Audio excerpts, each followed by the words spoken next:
Welcome to YouTube channel friends AJ biology दोस्तों, जिसके अंदर हमने स्टार्ट किया हमारी सक्सेस बैच। और सक्सेस बैच के अंदर दोस्तों हमारा चैप्टर नंबर 5 है, origin and evolution of life. Okay, तो ये इसका पार्ट नंबर 5 दोस्तों। इसको स्टार्ट करने से पहले मैं आज आपको एक छोटी सी शायरी सुनाना चाहता हूँ। दोस्तों शायरी ऐसी है, आप सफलता तब तक नहीं प्राप्त कर सकते, आप सफलता तब तक नहीं प्राप्त कर सकते जब तक आप में असफल होने का साहस न हो। ओके, तो कहते हैं दोस्तों, आपको पता होगा कि सफलता की पहली सीढ़ी असफलता होती है दोस्तों। आइए दोस्तों, आपको ये शायरी सुनकर अच्छी वीडियो को ये पे लाइक शेयर सब्सक्राइब कर देना और टाइम वेस्टिंग करते आज का हमारा टॉपिक स्टार्ट करते हैं। जैसे कि आपने देख लिया कि हमारा पार्ट नंबर 5 इस चैप्टर का दोस्तों, इसके अंदर हम क्या देखने वाले, heredity. Okay, Hardy Weinberg principle, Hardy Weinberg principle. Okay, इसका नाम कुछ बोलो, मुझे कुछ प्रॉब्लम नहीं, आप इसका कुछ भी प्रोनाउंस करो, बट दोस्तों आपको स्पेलिंग लिखने के वक्त इसका स्पेलिंग ठीक से लिखना है, स्पेलिंग ठीक से लिखना है। ओके, तो आपको देखिए इसके अंदर दोस्तों क्या दोस्तों, GH Hardy and W Winberg put forth the genetical law of equilibrium and Hardy Winberg equilibrium is law। Okay, दोस्तों ये बता रहे हैं कि इन्होंने एक लॉ डिस्कवर किया है, तो उस लॉ के अंदर क्या हुआ है, क्या हम देखते हैं नीचे यहाँ पे। According to this law, the frequency of alleles of a different gene in a population will remain constant generation after generation if it is not influenced by some external factor। मतलब दोस्तों इनके अंदर सिंपली यही बोल रहे हैं कि जो भी फ्रीक्वेंसी होती है ना, alleles of a different gene frequency होती है ना पॉपुलेशन के अंदर, तो वो रिमेन कांस्टेंट रहती है जनरेशन टू जनरेशन। मतलब उनकी जीन फ्रीक्वेंसी जो है, समझो किसी भी एनिमल्स के अंदर, किसी ह्यूमंस के अंदर, किसी भी लिविंग थिंग्स के अंदर जो भी उनकी जीन्स फ्रीक्वेंसी है ना, तो वो कांस्टेंट रहती है जनरेशन टू जनरेशन। ओके, तो इन्होंने ये लॉ बताया था कि इन दोनों साइंटिस्ट ने। ओके, तो देखिए सेकंड हमारा टॉपिक क्या है, here the population should be large and rounded randomly meeting. Okay दोस्तों, ये बोल रहे हैं यहाँ पे here population is should be large, मतलब यहाँ पर पॉपुलेशन क्या है, वो बहुत ही ज्यादा है, बहुत मात्रा में पॉपुलेशन है हमारे इंडिया में, बोलते हैं पूरे वर्ल्ड के अंदर। Okay, that is randomly meeting, मतलब वो रैंडमली मीटिंग कहीं भी रैंडमली हो सकते ना। ओके, तो सेकंड दोस्तों हमारा क्या है, genetic stability in a population is called as genetic equilibrium. दोस्तों जो भी जेनेटिक स्टेबिलिटी ना, जेनेटिक स्टेबिलिटी मतलब उनके जीन्स का जो भी स्टेबल, जो भी कांस्टेंट रहते हैं उनके जीन्स। ओके, तो उसे हम जेनेटिक स्टेबिलिटी बोलते हैं। और दोस्तों उस प्रोसेस को हम क्या बोलते हैं, जेनेटिक इक्विलिब्रियम बोलते हैं। मतलब उस स्टेबिलिटी को कांस्टेंट रखने के लिए जिसकी भी जरूरत पड़ती है हमारे बॉडी के अंदर, तो उसे हम जेनेटिक इक्विलिब्रियम बोलते हैं। In this condition population will be genetically stable having no evolution. मतलब अगर इस कंडीशन के अंदर जेनेटिक पॉपुलेशन जो है, मतलब जेनेटिक जो भी आपका पॉपुलेशन है वो अगर स्टेबल रहती है, तो इनके अंदर इवोल्यूशन नहीं हो पाता। ओके, इवोल्यूशन नहीं हो पाता। Second, it can be proven by Punnett square if we take example of two alleles A and small a। Okay, तो ये पुनेट स्क्वायर नाम करके एक मेथड है दोस्तों, इसके बारे में हम देखते हैं यहाँ पे नीचे। देखो आपको पता होगा a प्लस बी का स्क्वायर क्या होता है, a square plus 2b plus b square. Okay, तो वैसे दोस्तों यहाँ पे क्या है, p प्लस q का स्क्वायर किया इन्होंने, जिसका स्क्वायर क्या होता है, p square plus 2pq plus q square equal to, इसका आंसर क्या आता है आपका 1 आता है। आपको पता है दोस्तों, तो ये आपको मैथ का भी क्वेश्चन, आपको अगर किसी ने मैथ ली होगी 11th में। ओके, ज्यादातर मुझे स्टूडेंट पता है कि 11th के अंदर सभी स्टूडेंट जो होते हैं वो ज्यादातर सभी जो भी सब्जेक्ट आपका PCMB ग्रुप वो पूरा रखते हैं। बाद में कुछ स्टूडेंट है जो चाहते हैं कि उनको मतलब इंजीनियरिंग साइड में जाना है या फिर मेडिकल साइड में, तो वो अलग अलग हो जाते हैं, वो मैथ ले लेते हैं या फिर बायो ले लेते हैं। ओके, बट कुछ स्टूडेंट का अभी भी होता है, 12th के अंदर भी होता है, जैसे मेरा भी था, मेरा पूरा ग्रुप था, PCMB पूरा ग्रुप था मेरा। ओके, तो सेकंड दोस्तों देखते हैं, मैं ये हमारा टॉपिक नहीं है। ओके, तो जैसे हमने देख लिया पुनेट स्क्वायर मेथड के मदद से हमने क्या किया, एक इसका स्क्वायर कर लिया, मतलब p प्लस q का स्क्वायर का कैसे क्या आता है हमने देख लिया, p square plus 2pq plus q square equal to 1। Okay, तो देखो इसका हमने, जैसे कि आपको पता है, हमने इनहेरिटेंसेस एंड वेरिएशन, दोस्तों हमारा जो चैप्टर नंबर 3 है इनहेरिटेंसेस एंड वेरिएशन, जिसके अंदर हमने बहुत सारे क्रॉस देखे थे, बहुत सारे हाइब्रिड टॉल, मतलब बहुत सारे हमने क्रॉस के बारे में हम बहुत सारे स्टडी किया था हमने। ओके, तो इस यही जो टॉपिक दोस्तों, वो टॉपिक है, वो टॉपिक अगर आपको अच्छे से क्लियर होगा तो ये भी टॉपिक वैसा ही है, इसके अंदर कुछ चेंज नहीं है। जैसे कि आप देखो hybrid A and small A. Okay, यहाँ पे कैपिटल ए एंड यहाँ पे small A. Okay, P Q कर दिया हमने, हमें यहाँ पे hybrid A capital A small A. Okay, तो देखो यहाँ पे क्या है, देखो same to same capital A small A. Okay, जब हम इसका क्रॉस करेंगे capital A to capital A करेंगे तो हम क्या मिलेगा, कैपिटल ए में काम करते पेन चेंज कर थोड़ा सा। देखो अगर हम capital A to capital A करेंगे, ऐसा करेंगे हम, तो हमें मिलेगा capital A small A, capital A मिलेगा। Second capital A small A करेंगे तो हमें कैपिटल ए स्मॉल ए मिलेगा। यहाँ पे मैं बहुत ही गंदा कर रहा हूँ, मैं काम कर थोड़ा सा रफ कर देता हूँ यहाँ पे।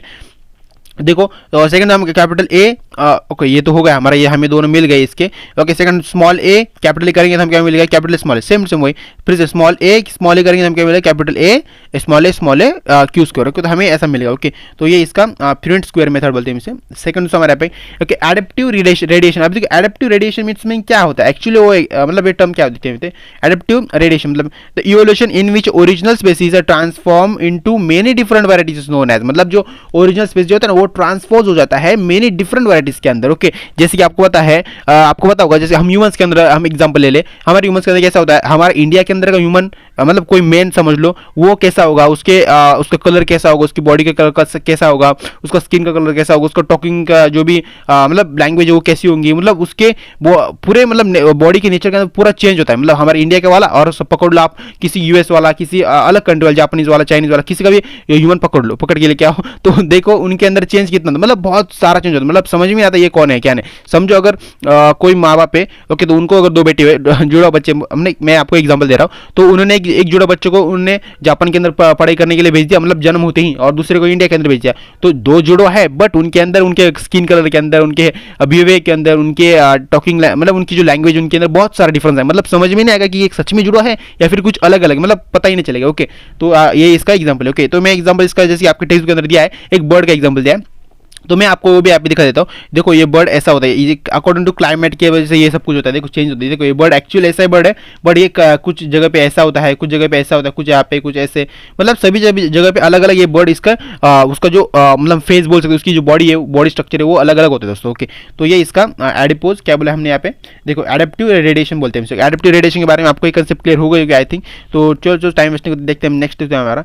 देखो आर्चियोपेट्रियस, आर्चियोपेट्रिक्स मतलब क्या होता है, आर्चियोपेट्रिक्स मतलब क्या होता है, during courses of evolution birds evolve from the reptiles, मतलब जो बर्ड्स होते हैं वो इवॉल्व हो जाते हैं रेप्टाइल्स के अंदर। ओके, तो आर्चियोपेट्रिक्साइड लिथोग्राफी का, ओके, आर्चियोपेट्रिक्साइड लिथोग्राफी का दोस्तों, ये आर्चियोपेट्रिक्साइड एंड लिथोग्राफी का, आर्चियोपेट्रिक्साइड एंड लिथोग्राफी दोस्तों, ये जो वर्ड दोस्तों, ये वर्ड मतलब क्या है दोस्तों, लिजर्ड बर्ड, मतलब ऐसी बर्ड होते हैं वो लिजर्ड जैसी दिखती है, दिखने में लिजर्ड जैसी होती है, बट वो बर्ड होती है, मतलब वो उड़ सकती है दोस्तों। Okay, is connecting link between the bird and reptile, मतलब ये एक कनेक्टिंग लिंक इनके अंदर, एक रेप्टाइल के अंदर और बर्ड के अंदर इनका कनेक्टिंग लिंक होता है। ओके, तो वो उनके अंदर इवोल्यूशन हो चुका होता है, जैसे कि आपको पता है ना हाइब्रिड होता है, हाइब्रिड आपको पता, हाइब्रिड काऊ। ओके, आपको पता होगा काउस के अंदर भी हाइब्रिड होता है। ओके, तो मतलब तो आपको पता होगा, वैसे यहाँ पे हुआ है दोस्तों। ओके, तो सेकंड हमें इट वाज क्रोन साइज, मतलब उनकी साइज कैसी होती है, क्राउन से, मतलब क्रो, आपको पता है ना क्रोन साइज होती है।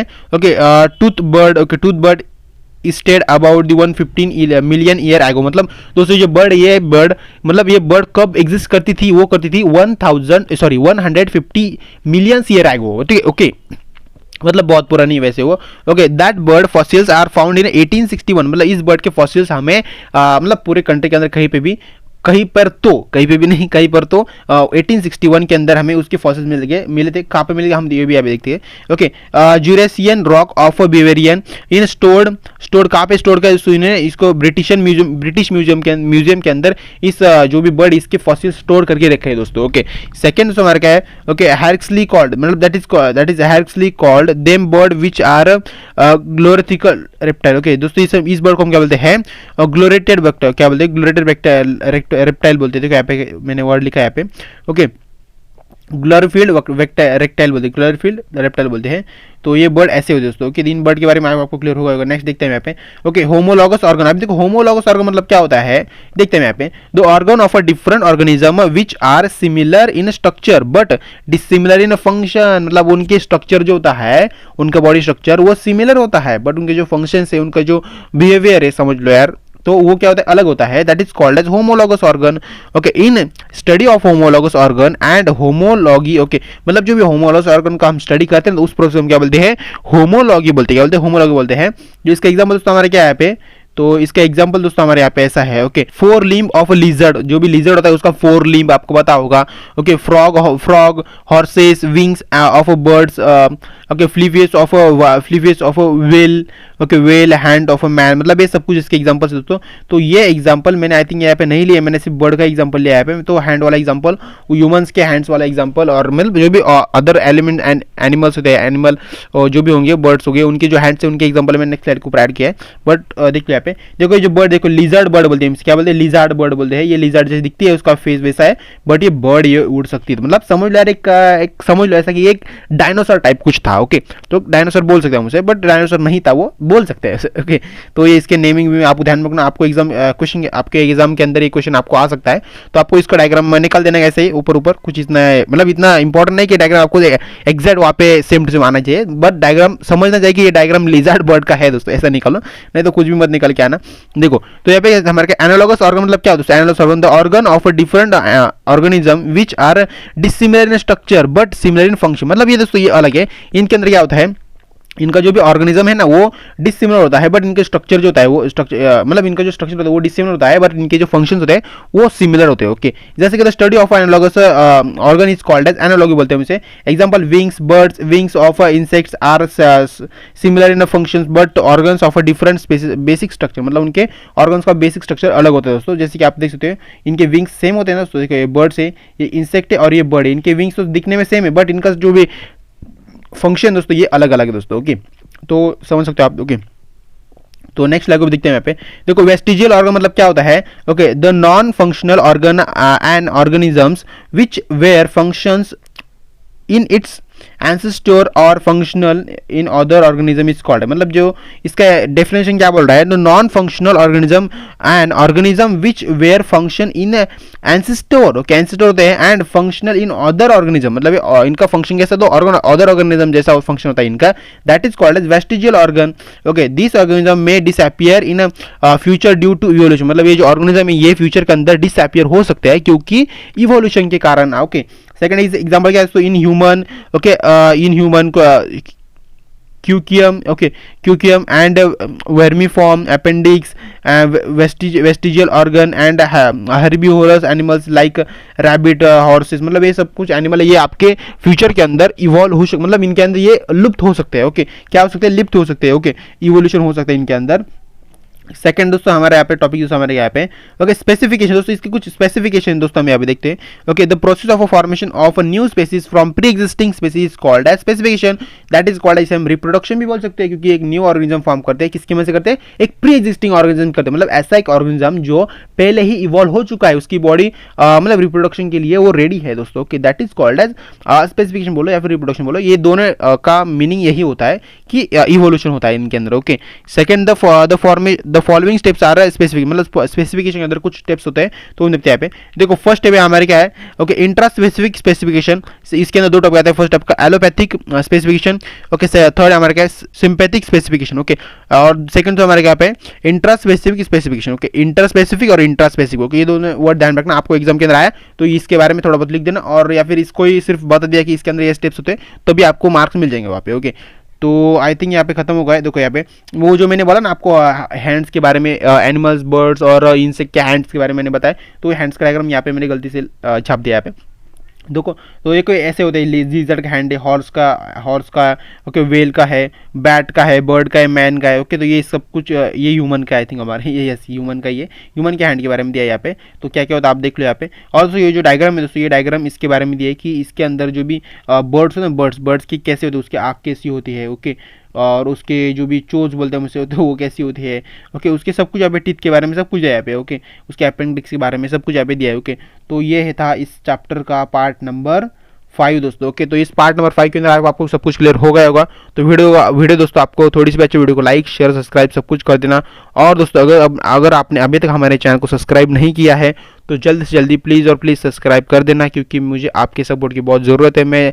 अगर आप मुझे सपोर्ट नहीं करोगे तो मुझे मोटिवेशन कहाँ से मिलेगा। आप मुझे आप मेरे चैनल को सब्सक्राइब करते हो, मेरे चैनल को मतलब वीडियो को देखते हो, ओके, तो उससे मुझे क्या मोटिवेशन मिलता है, और मैं उसमें आपको एक बहुत अच्छे से अच्छा तगड़ा कंटेंट प्रोवाइड करने की कोशिश करता हूँ। मतलब इतना बहुत ही सिंपल लैंग्वेज में आपको मैं बायोलॉजी पढ़ने की कोशिश करता हूँ। समझो, अगर मुझे कुछ आपने सपोर्ट ही नहीं किया, मुझे सब्सक्राइब भी नहीं किया मेरे चैनल को, तो मैं क्या समझूंगा यार, क्या मतलब स्टूडेंट्स को मेरे में इंटरेस्ट नहीं है, वो मेरे वीडियो देखना नहीं चाहते। मतलब ऐसा मैं कभी कभी मुझे लगता है, मेरे दिमाग में आता है। बट मैं जैसे कि आपको शायरी सुनाता हूँ हर रोज़, कि मैं शायरी के अंदर क्या बोलता हूँ, सक्सेसफुल की शायरी सुनाता ज़्यादातर मैं आपको क्यों सुनाता हूँ, क्योंकि मुझे पता है कि उसकी ज़रूरत मुझे भी है। क्योंकि आप अगर वीडियो नहीं देखते तो मेरे अंदर ही कुछ कमी ना, तो मैं ही खुद को सुधारने की कोशिश कर रहा हूँ। तो इसलिए दोस्तों अगर आपको कुछ ना कुछ अलग लगता है, कुछ लगता है कि सर ने अच्छा नहीं किया, या अच्छा नहीं बोला, या फिर ये अच्छा नहीं पढ़ा, तो आप मुझे कमेंट बॉक्स में वैसा डालो, मैं आपको उसको क्लियर करूँगा, या फिर मैं उसके ऊपर कुछ नया अलग वीडियो बना के आपको एक्सप्लेन कर दूँगा टॉपिक। ओके, तो वीडियो अगर अच्छी वीडियो को लाइक, शेयर, सब्सक्राइब कर देना। तो बाय फ्रेंड्स, मिलते हैं डायरेक्टली इस चैप्टर के लास्ट पार्ट के अंदर, जिसके अंदर हम ह्यूमन इवोल्यूशन के बारे में स्टडी करेंगे। क्या करेंगे, ह्यूमन इवोल्यूशन बहुत इंपॉर्टेंट टॉपिक है, और उस टॉपिक को गलती से भूल के भूल के भी मत उसको छोड़ के जाना आपके एग्जाम के लिए। ओके, तो बाय फ्रेंड्स।